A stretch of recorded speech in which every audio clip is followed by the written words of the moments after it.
કેરળના વાયનાડમાં થયેલ ભૂસ્ખલન તેમજ બચાવ કામગીરીના આ દ્રશ્યો દુર્ઘટનાની ભયાવહતાને દર્શાવે છે। આ કુદરતી આપદામાં અત્યાર સુધીમાં 200થી વધુ લોકોના મોત થઈ ચૂક્યા છે, જ્યારે હજી પણ કેટલાક લોકો દટાયેલા હોવાની આશંકા છે। હજારો લોકોએ વાયનાડમાં વિવિધ સ્થળોએ ઊભા કરાયેલી હંગામી શિબિરોમાં શરણ લીધી છે। વાયુસેના, એનડીઆરએફ તેમજ એસડીઆરએફના જવાનો સતત ખડેપગે બચાવ કાર્યમાં લાગેલા છે। વધુ કેટલાક લોકોને કાટમાળમાંથી ઉગારવામાં આવ્યા છે।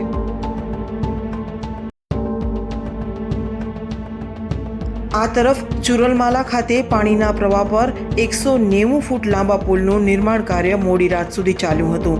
પુલ તૈયાર થતાં બચાવ કામગીરી ઝડપે બનશે તેવી ધારણા છે। ગત મંગળવારે વાયનાડમાં ભારે વરસાદ બાદ ભૂસ્ખલનની 1થી વધુ ઘટના બાદથી અહીં આખે આખા રહેણાંક વિસ્તારો નષ્ટ થઈ ચૂક્યા છે।